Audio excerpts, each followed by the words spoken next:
Often, throughout our lives, we have a varying expression of different emotions and impulses.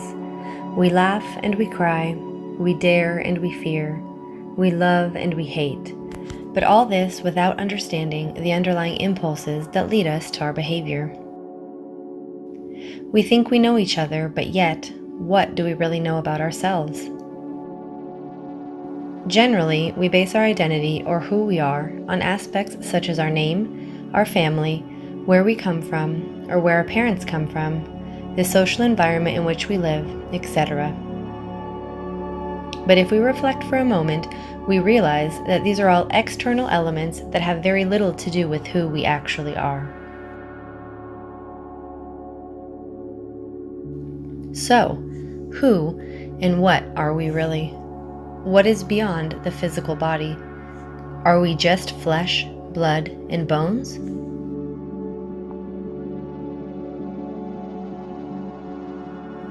We are much more than just a physical body. With our 5 senses, we can undoubtedly verify that we do have a physical body. Unfortunately, it is not as easy or familiar for us to recognize, much less know about our own psychology. Since we cannot see or touch our own psyche, it remains something abstract and incomprehensible to the average person. It is essential to know who we are, where we come from, where we are going, what is the purpose of our existence, and why we exist. Making a living to put food on the table and a roof over our head is undoubtedly necessary, but it surely is not the only purpose in life.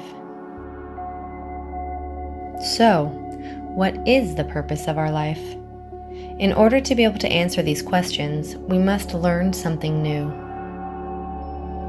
The Gnostic science defines 3 elements that make up our psychic structure, or our inner world. These 3 elements, which we will study in depth in this class, are the personality, the essence, and the ego. The personality. Every human is born in a particular environment and culture that undoubtedly influences the development of that person. We're all born as a blank canvas, and depending on the environment we're born into, we subsequently develop the skills needed to adapt to our environment. This capacity for development is done through inherent observation. For example, the formation of a child born within the jungles of nature will be very different from that of a child born in the middle of an urban city. Within this formative process, there are constant examples which the person will observe and subsequently imitate. There are precepts that the immediate circle will instill. Every experience, every concept, every idea that we come into contact with in our environment form what we call the personality. The personality is an energetic vehicle that is formed from the moment a person is born until approximately 7 years of age, and that will be strengthened and reinforced with the different life experiences that he or she may have. Many times we hear that this or that person has no personality as a synonym for lack of character, but the reality is that we all form a personality. We all have a certain personality. We have formed that personality with the concepts, customs, habits, ancestral traditions, educational systems, taboos that religions with their norms and dogmas have imposed on us, titles, surnames, patriotisms, nationalisms, executive positions, etc. The problem is not having a personality. As we know, it is simply a vehicle of expression. The problem is that we base our identity, what we are, who we are, on this personality, which has little to do with the authenticity of who we really are. In the personality, we will not find what is authentically ours. We will find everything that we have acquired from the outside: family, society, culture, academic formation, etc. There are personalities and personalities. We find in some people who lead a simpler and less material life a quieter, more passive personality. A personality that is more in accordance with the rhythms of life and nature.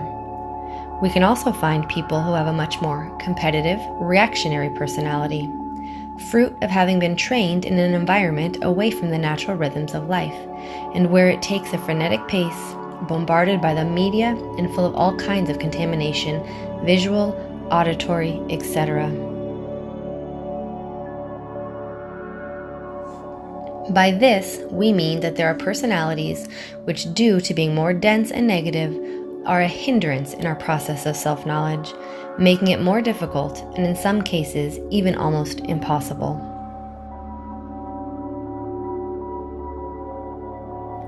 But it is important to emphasize that personality itself is only a mask, not shaped by transcendental, eternal, spiritual values. It is simply a vehicle of expression.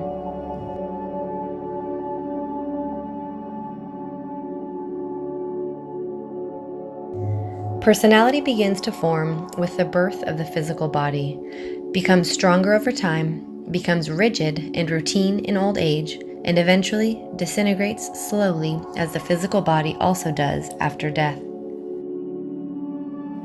Sometimes certain physical chemical conditions related to a specific place, climatic conditions, added to the psychic sensitivity of certain people can make perceptible the personalities of the deceased, which are commonly known as ghosts.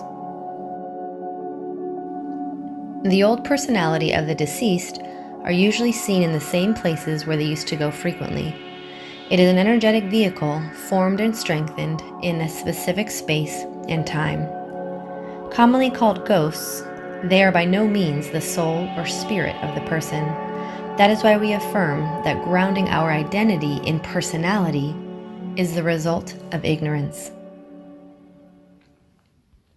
The essence. As we explained before, personality was born in its time and dies in its time. There is no future for the personality of the deceased. But there is something that does not die along with our physical body, something that continues beyond death, and that makes up what is our psychic apparatus. This is composed of a duality, symbolized by the eternal struggle between light and darkness, between good and evil. In our studies, we call them essence and ego. Essence is a spark from the divine. It is our true reality, our true identity. It is vulgarly said that we have a soul, a spirit, to refer to a divine transcendent aspect within the human being.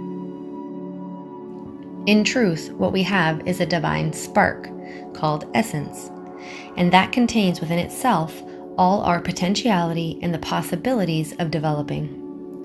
It is the only thing that has true reality within us. In Zen Buddhism, it is called Buddhata, and it is the psychic material that we have to develop spiritually. Essence has no beginning or end. It is not born and it does not die. It is on a trip or pilgrimage, joining the human organism as part of that trip, in order to acquire wisdom through its experiences. The idea that Gnosis has in relation to the divinity has similarity with the wisdom of many ancestral cultures. The description of the divinity as a living and dynamic supraconscious intelligence that becomes conscious of itself through the particles that compose it. In this case, the different essences, since each person has its own. The essence is incorporated into the human organism with the first breath of the newborn and withdraws from the body during the last breath before death. Although it is designated to a certain body at the time of conception, it is only at the first breath of the child that it is incorporated and established in that physical body. The characteristics of the essence give the child its most remarkable traits, such as spontaneity, ability to live in the moment, happiness, beauty, naturalness, freedom, etc. The essence freely expresses itself during the first years of the child's life, manifesting in purity, beauty, and charm.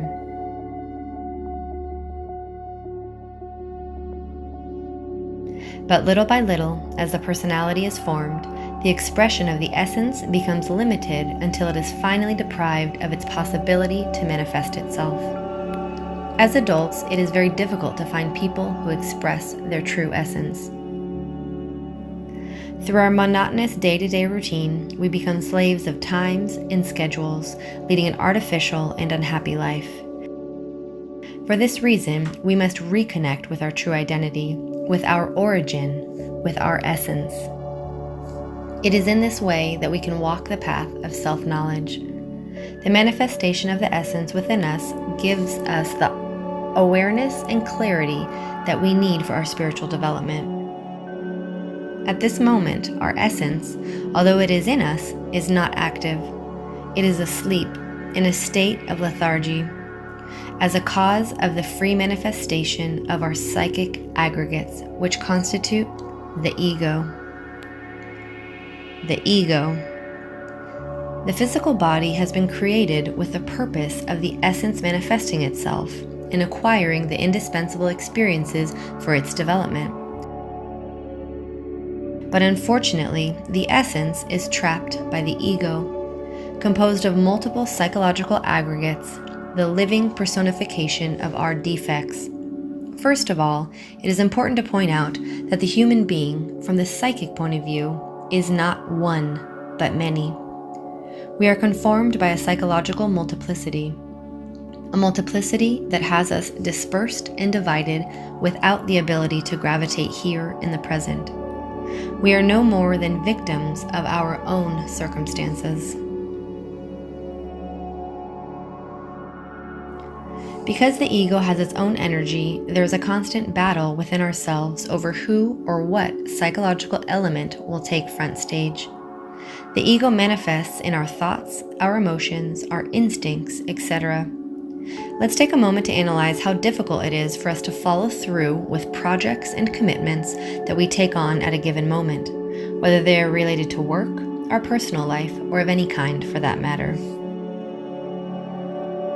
At the time the person makes a certain commitment, it is likely that a particular psychological element is manifesting in that person, but soon that psychological element disappears and instead appears another that has nothing to do with the commitments made by the other. In these psychological conditions, it is logical that the human being is full of permanent contradictions, that he fails his commitments or finds it hard to fulfill them, that the infatuation that exists today does not exist tomorrow, that we love and we hate the same person. The psychological aggregates being referred to are our passions, desires, fears, hatreds, selfishness, envy, pride, gluttony, laziness, anger, attachments, sentimentality, etc. Just as water is composed of many drops, just as the flame is composed of many igneous particles, thus the ego is composed of many eyes. The ego is multiple, pluralized. This is why the human being lacks continuity towards a goal or direction. We are, in reality, many, not one. To deny the multiplicity of eyes within ourselves is to deny the intimate contradictions that exist internally and many times externally from moment to moment in our life. If it is not the essence that is being expressed throughout the day, then it is the psychological multiplicity that makes up the ego. Every idea, every feeling, every movement, any sensation, any desire, etc., are likely the simple psychological manifestations of different selves, which are not linked together nor coordinated in any way. The ego's purpose is to sustain itself, and the only way it sustains itself is through the vehicle of expression that we give it, our body, our thoughts, our life. In actuality, we are asleep, with our consciousness all but inactive. What's even deeper is that we do not even suspect that we are asleep. The human being in our current state lacks an authentic sense of responsibility or coherence in our life. And what's worse is that we think very highly of ourselves. It is urgent to fight against the fantasy that makes us think that we are the best, when in reality we are far from our potential. It is indispensable to know the foundations on which we rest. It is the first step in the path of self-knowledge. It is good to point out that the ego does not disappear with the death of the physical body. But while the person is deceased, it remains in that region known as eternity, and later it incorporates itself again in the next existence, complicating and strengthening life after life. The practice of self-observation. The first step of becoming aware of the reality we just mentioned is to practice self-observation. This will allow us to witness the various expressions of our own psychology. We need an objective perspective to achieve perfect self-observation. We apply the practice of self-observation in the different situations of daily life. In order to do this, we must internally stand in the doorway, if you will, of where the inner world meets the outer world, converting ourselves into both the observer and the observed. This will allow us to discover which psychological element is manifesting through us in a particular moment, making us react a certain way. We can also witness that we are not in control of our own thoughts, but rather we are moved by invisible springs or elements that live within us. Later, we will be able to deepen this self-observation practice not only to what we do, but also to what we think and what we feel. With genuine and sincere efforts, this is a practical way to learn about what truly lies within and what moves us to act or react throughout our life. We must learn to tune in with the observer, our essence, to observe the psychological elements within us, the ego. May we put this teaching into practice so we can verify this wisdom as we learn about ourselves.